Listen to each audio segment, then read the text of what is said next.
1976. The Bovington Proving Ground, Dorset, southern England. A small tracked vehicle crawls across the testing range. 8 tons of welded aluminum, 3 crew, a boxy angular hull lower than a man's chest. On the rear deck sits something that makes the whole machine look wrong, an elevating launcher box that rises into the air, exposing 5 missile tubes pointed at the sky. It looked strange.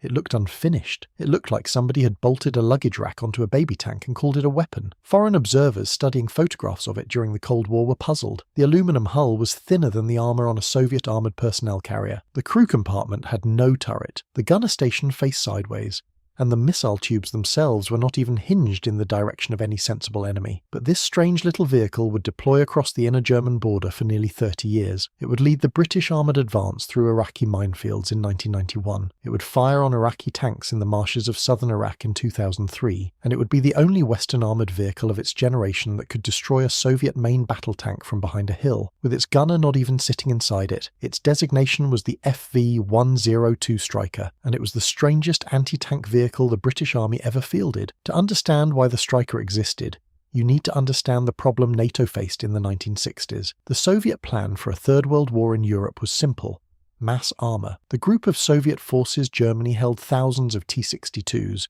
T-64s, and the new T-72s, all positioned to pour across the inner German border in waves. Against them, the British First Corps was assigned to hold a line from the Dutch border to the Harz Mountains. The arithmetic was brutal. NATO planners assumed they would be outnumbered 3-1 in armour, and possibly worse. Existing weapons could not solve this problem. Conventional anti-tank guns could only engage what they could see. The older Malkara missile was outdated. American Tau-style designs had range limits, and anything that could see a Soviet tank could be seen by the Soviet tank. Britain needed a different idea, a weapon that could shoot what it could not see. The development began at Fairey Engineering in 1959. The British Aircraft Corporation Guided Weapons Division at Stevenage joined in 1960. Together with the Royal Armament Research and Development Establishment at Chertsey, they began work on a missile that did something nobody else had ever built. The Swingfire missile was wire-guided, 1.07 metres long, 170 millimetres in diameter, 27 kilograms in weight. It carried a 7-kilogram heat warhead capable of penetrating up to 800 millimetres of rolled homogeneous armour, sufficient to defeat any Soviet tank in service. Its maximum range was 4,000 meters, longer than the American Tau, longer than the Soviet Saga, longer than the early French Hot, but range was not the genius of Swingfire. The genius was a thrust vectoring nozzle in the missile's tail called the jetivator. It could deflect the rocket exhaust to swing the missile up to 90 degrees in the first moments after launch, then 45 degrees in azimuth, 20 in elevation, throughout the rest of flight. This meant the missile could be fired in one direction and flown in another. Then there was the cable, the remote sight unit, a long cord that let the gunner sit 100 meters away from the vehicle, up to 23 meters higher or lower, in a foxhole, in a hedgerow, in the upper window of a German farmhouse. The vehicle to carry this missile was developed in parallel. General Staff Operational Requirement 3301, issued in 1964, called for a family of small air-portable reconnaissance vehicles. Alvis Limited at Coventry, the company that had built the Saladin and the Saracen, won the prime contract in September 1967. Every variant in the family received a name beginning with the letter S: Scorpion, Scimitar, Spartan, Samaritan, Sultan, Striker. The Striker shared its hull with the Spartan armoured personnel carrier, 8.13 tons combat loaded, welded aluminum armour 12.7 millimeters thick at its strongest point, proof against rifle fire, proof against shell fragments, nothing more. The engine was a Jaguar J60, the same 4.2-litre straight six found in luxury Jaguar saloon cars, derated from 265 to 195 horsepower, so it could run on military diesel and last in service. Top speed exceeded 80 kilometres per hour on roads. The Scorpion variant of the same family holds the Guinness record for fastest production tank ever built. The crew was 3, driver in the front left,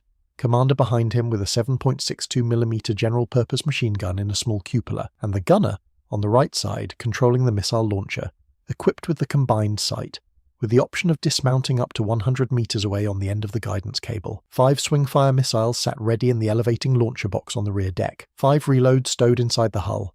Total ammunition load, 10 missiles. Service entry came in August 1974. The first production Striker rolled off the Alvis line in June 1975. By 1976, the type was operational with British units in Germany. 89 were built for the British Army, 43 more for Belgium.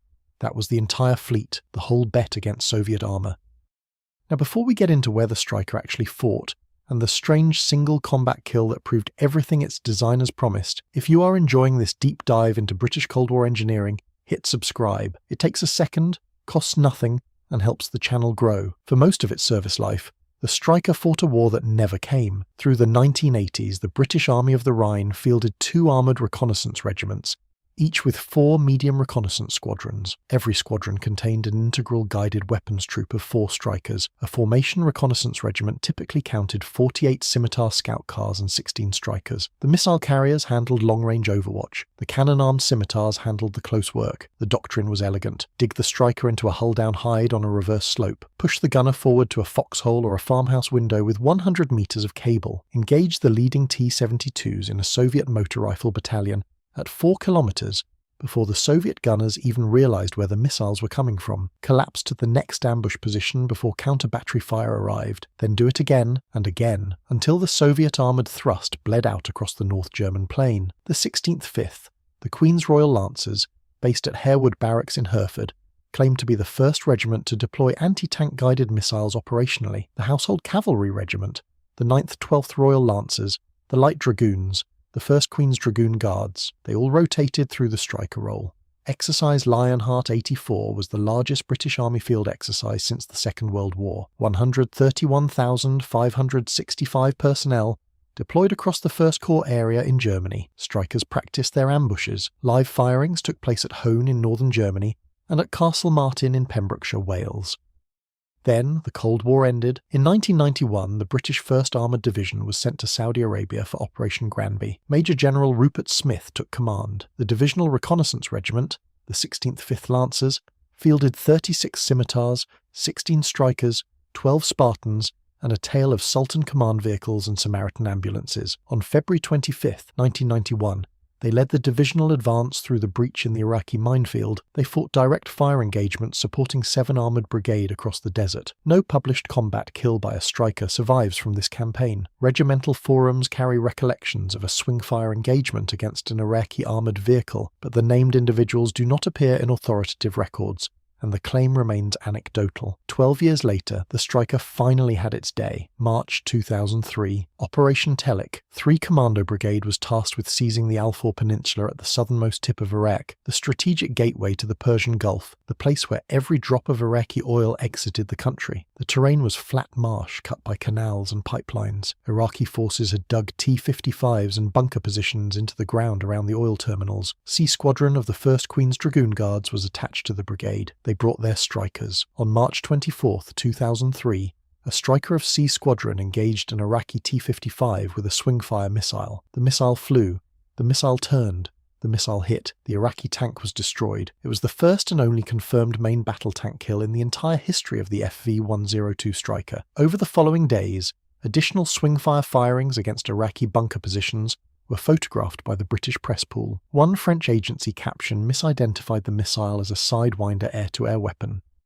The C Squadron Association later wrote that they had been in constant contact with the enemy for 20 days. 3 Commando Brigade presented the regiment with the Commando Dagger, a rare honour for a non-Royal Marine unit. 27 years of Cold War doctrine, 27 years of training in Germany, 27 years of dug-in ambush positions waiting for tanks that never came, and it all came down to one missile fired at one tank in one Iraqi marsh at the edge of the Persian Gulf. The strange thing was, it worked exactly as advertised. On paper, the Striker had rivals everywhere. The American M901 improved TOW vehicle, built on the M113 chassis, fired the TOW missile out to 3,750 metres. The West German Jaguar 1 fired the HOT missile out to 4,000 metres, with up to 1,250mm of armour penetration on the later HOT 3 round. The French-wheeled VAB Mephisto carried 4 ready HOT missiles and reloads. The Soviet BRDM-2 carrier with the Saga reached 3,000 metres, and the later Konkurs version stretched out to 4,000. All of them shared one limitation. The launcher had to see the target. The American TOW required the gunner to keep his sights steady on the target throughout the entire missile flight. So did the German HOT, so did the Soviet Saga,